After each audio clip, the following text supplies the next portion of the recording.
বীরভূমে শতাব্দী রায় বনাম প্রাক্তন আইপিএস দেবাশিস ধরের মুখোমুখি লড়াই। কেস্টের গড়ে পদ্ম ফোটাতে বিজেপির ভরসা দেবাশিস। তিনিও বিনা যুদ্ধে জমি ছাড়তে নারাজ। প্রতিদিন বিভিন্ন জায়গায় প্রচার সারছেন তিনি, কথা বলছেন এলাকার মানুষজনের সঙ্গে, চেষ্টা করছেন জনসাধারণের মন জয় করতে। কি বলছেন তিনি চলতে চলতে বলতে বলতে, দেখুন।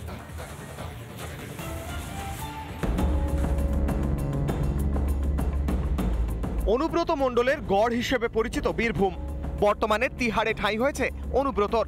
কিন্তু তাতে কি, অনুব্রত ছবি, নাম দেওয়া পোস্টার এখনো বীরভূমের অলিতে গলিতে। কেষ্টর গড়েই ইতিমধ্যেই ধরা পড়েছে শাসকের প্রতি জনগণের ক্ষোভ।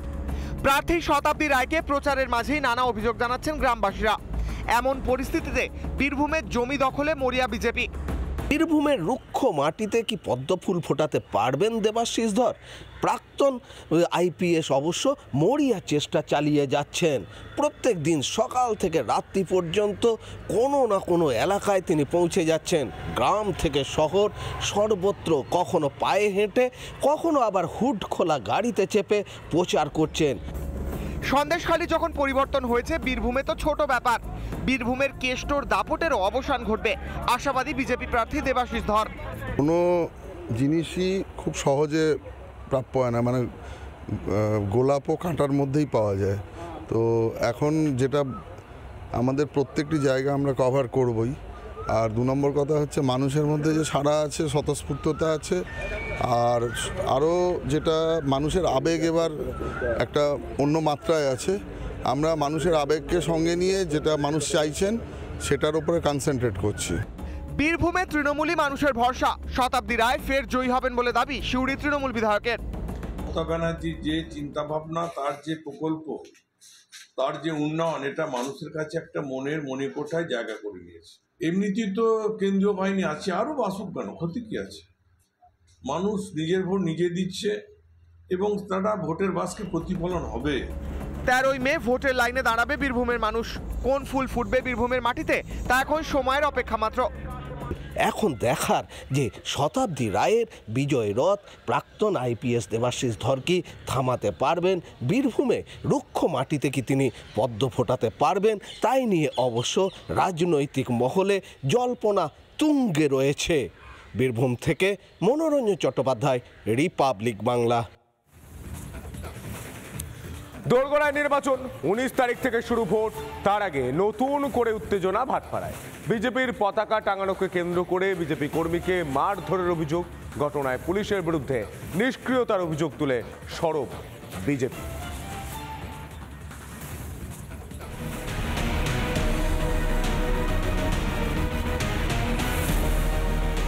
ভোটের আগে ফের উত্তপ্ত ভাটপাড়া। বিজেপি কর্মীকে মারধরের অভিযোগ উঠল তৃণমূলের বিরুদ্ধে। ঘটনাকে ঘিরে চাঞ্চল্য ভাটপাড়া পুরসভার 5 নম্বর ওয়ার্ডে। অভিযোগ, ভাটপাড়া মোড়ে বিজেপি প্রার্থী অর্জুন সিং এর সমর্থনে পতাকা ও ব্যানার লাগাচ্ছিলেন এক বিজেপি কর্মী। সেই সময় তৃণমূলের একদল দুষ্কৃতী দলবল নিয়ে ব্যানার লাগাতে নিষেধ করে। তাতেই শুরু হয় বচসা। এরপরেই বিজেপি কর্মীকে বেধড়ক মারধর করা হয় বলে অভিযোগ। দুদিন আগে ওনাকে ডেকে এনে বলেছে যে 2-4 মেরেছে, তো ঘর খোলা ছিল না বলে মারেনি। আর আজকে ঘর খোলা ছিল বলে আজকে ডেকে এনে মেরেছে, হাত পা ভেঙে। থানায় গেলেও পুলিশ কোনো ব্যবস্থা নেয়নি, অভিযোগ স্থানীয় বিজেপি নেতৃত্বের। আজকে এখানে যেভাবে মেরেছে, ওকে হাত ভেঙে গেছে, মাথায় চোট লেগে, পাটা তোমার পুরোই ডেমে যাচ্ছে। আমি সেলাই অনেকই পড়েছে। পুলিশ প্রশাসন কি করছে জানি না আমরা, কিন্তু নায়কও চুপ করে বসে আছে। আর যার লড়ার ক্ষমতা ভয় ইচ্ছা থাকে, তারা ওদের সঙ্গে কেন লড়ছে? নিরীহ মানুষ, ওরা দলকে ভালোবাসে, হোর্ডিং লাগাচ্ছে, লাগাচ্ছে। হাসপাতালে ভর্তি বিজেপি কর্মীকে দেখতে যান বিজেপির বিধায়ক পবন সিং। ও 2-4 থপ্পড় মেরেছেন, ও কমপ্লেনও করেছেন পুলিশে। এর আগে 2 দিন আগে ঘটনা হয়েছে, পুলিশে কমপ্লেন করেছেন। এমপি সাহেব পাশে এসেছেন, এমপি সাহেব নিজেই বলেছেন যে গিয়ে পুলিশে কমপ্লেন করুন। কমপ্লেন করার পরেও পুলিশ কিছু অ্যাকশন নিয়েছে না। আর আজকে এরকম ওর মন হয়ে গেছে, ভরে গেছে, আজকে ওর পাও হাত সব ভেঙে দিয়েছে। হামলার অভিযোগ অস্বীকার করেছেন স্থানীয় তৃণমূল নেতৃত্ব। মহিলাদের সঙ্গে খারাপ আচরণের কারণেই বিজেপি কর্মীকে মারধর করা হয় বলে দাবি শাসক দলের। যিনি অ্যাডমিট আছেন হসপিটালে, তার বিরুদ্ধে বিশাল অভিযোগ আছে সেক্সুয়ালি অ্যাসল্টে। মহিলারা কমপ্লেন করেছে, একজন মহিলা যখন চিৎকার করে তারপরে ওখানে স্থানীয় মানুষরা ওখানে ইন্টারফেয়ার করে, তারপরে ঘটনাটা ঘটে। যাই হোক, বিষয়টা পুলিশের প্রশাসনের হাতে, পুলিশ তদন্ত করছে। ভোটের আগে দিকে দিকে ঝরছে রক্ত। বাংলায় কবে থামবে এই হিংসা? উত্তর 24 পরগনা থেকে টিটপ বিশ্বাসের রিপোর্ট, রিপাবলিক বাংলা।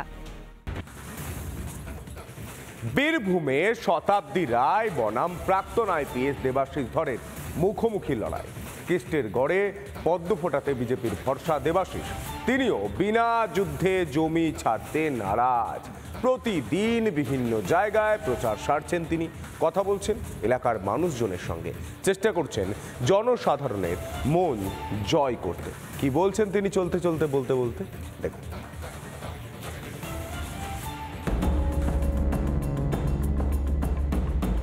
অনুব্রত মণ্ডলের গড় হিসেবে পরিচিত বীরভূম, বর্তমানে তিহারে ঠাঁই হয়েছে অনুব্রতর। কিন্তু তাতে কি, অনুব্রত ছবি, নাম দেওয়া পোস্টার এখনো বীরভূমের অলিতে গলিতে। কেষ্টর গড়েই ইতিমধ্যেই ধরা পড়েছে শাসকের প্রতি জনগণের ক্ষোভ। প্রার্থী শতাব্দী রায়কে প্রচারের মাঝেই নানা অভিযোগ জানাচ্ছেন গ্রামবাসীরা। এমন পরিস্থিতিতে বীরভূমের জমি দখলে মরিয়া বিজেপি। বীরভূমের রুক্ষ মাটিতে কি পদ্ম ফুল ফোটাতে পারবেন দেবাশিস ধর? প্রাক্তন আইপিএস অবশ্য মরিয়া চেষ্টা চালিয়ে যাচ্ছেন। প্রত্যেক দিন সকাল থেকে রাত্রি পর্যন্ত কোনো না কোনো এলাকায় তিনি পৌঁছে যাচ্ছেন। গ্রাম থেকে শহর সর্বত্র, কখনো পায়ে হেঁটে, কখনো আবার হুড খোলা গাড়িতে চেপে প্রচার করছেন। সন্দেশখালী যখন পরিবর্তন হয়েছে, বীরভূমে তো ছোট ব্যাপার।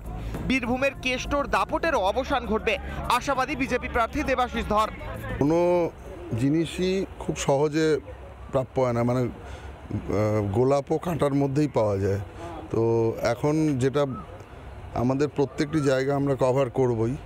আর 2 নম্বর কথা হচ্ছে মানুষের মধ্যে যে সাড়া আছে, স্বতঃস্ফূর্ততা আছে।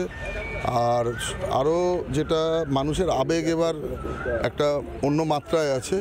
আমরা মানুষের আবেগকে সঙ্গে নিয়ে যেটা মানুষ চাইছেন সেটার উপরে কনসেন্ট্রেট করছি।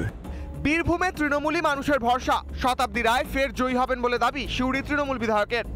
মমতা ব্যানার্জির যে চিন্তাভাবনা, তার যে প্রকল্প, তার যে উন্নয়ন, এটা মানুষের কাছে একটা মনের মণিকোঠায় জায়গা করে নিয়েছে। এমনিতেই তো কেন্দ্রীয় বাহিনী আছে, আরও বাসুক কেন, ক্ষতি কি আছে? মানুষ নিজের ভোট নিজে দিচ্ছে এবং তারা ভোটের বাসকে প্রতিফলন হবে। 13ই মে ভোটের লাইনে দাঁড়াবে বীরভূমের মানুষ। কোন ফুল ফুটবে বীরভূমের মাটিতে তা এখন সময়ের অপেক্ষা মাত্র। এখন দেখার যে শতাব্দী রায়ের বিজয় রথ প্রাক্তন আইপিএস দেবাশিস ধর কি থামাতে পারবেন, বীরভূমে রুক্ষ মাটিতে কি তিনি পদ্ম ফোটাতে পারবেন, তাই নিয়ে অবশ্য রাজনৈতিক মহলে জল্পনা তুঙ্গে রয়েছে। বীরভূম থেকে মনোরঞ্জন চট্টোপাধ্যায়, রিপাবলিক বাংলা।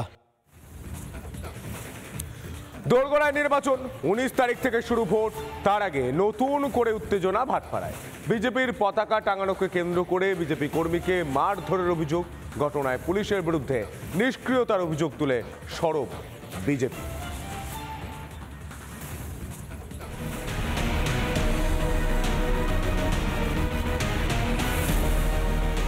ভোটের আগে ফের উত্তপ্ত ভাটপাড়া। বিজেপি কর্মীকে মারধরের অভিযোগ উঠল তৃণমূলের বিরুদ্ধে।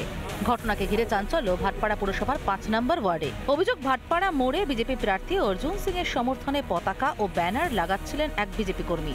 সেই সময় তৃণমূলের একদল দুষ্কৃতী দলবল নিয়ে ব্যানার লাগাতে নিষেধ করে। তাতেই শুরু হয় বচসা। এরপরেই বিজেপি কর্মীকে বেধড়ক মারধর করা হয় বলে অভিযোগ। পরশুদিনকে 2 দিন আগে ওনাকে ডেকে এনে বলেছে যে 2-4 মেরেছে, তো ঘর খোলা ছিল না বলে মারিনি। আর আজকে ঘর খোলা ছিল বলে আজকে ডেকে এনে মেরেছে, হাত পা ভেঙে। থানায় গেলেও পুলিশ কোনো ব্যবস্থা নেয়নি, অভিযোগ স্থানীয় বিজেপি নেতৃত্বের। আজকে এখানে যেভাবে মেরেছে, ওকে হাত ভেঙে গেছে, মাথায় চোট লেগে গেছে, পাটা তোমার পুরোই ড্যামেজ আছে। আমি সেলাই অনেকই পড়েছে। পুলিশ প্রশাসন কি করছে জানি না আমরা, কিন্তু নায়কও চুপ করে বসে আছে।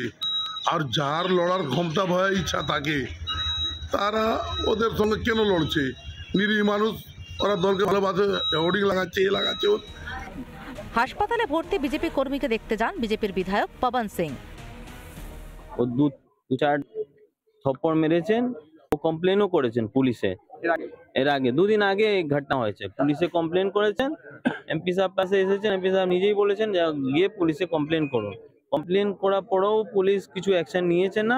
আর আজকে এরকম ওর মন হয়ে গেছে, ভরে গেছে যে আজকে ওর পাও হাত সব ভেঙে দিয়েছে। হামলার অভিযোগ অস্বীকার করেছেন স্থানীয় তৃণমূল নেতৃত্ব। মহিলাদের সঙ্গে খারাপ আচরণের কারণেই বিজেপি কর্মীকে মারধর করা হয় বলে দাবি শাসক দলের। কি যিনি অ্যাডমিট আছেন হসপিটালে তার বিরুদ্ধে বিশাল অভিযোগ আছে সেক্সুয়ালি অ্যাসল্টে। মহিলারা কমপ্লেন করেছে, একজন মহিলা যখন চিৎকার করে তারপরে ওখানে স্থানীয় মানুষরা ওখানে ইন্টারফেয়ার করে, তারপরে ঘটনাটা ঘটে। যাই হোক, বিষয়টা পুলিশের প্রশাসনের হাতে, পুলিশ তদন্ত করছে। ভোটের আগে দিকে দিকে ঝরছে রক্ত। বাংলায় কবে থামবে এই হিংসা? উত্তর 24 পরগনা থেকে টিটপ বিশ্বাসের রিপোর্ট, রিপাবলিক বাংলা।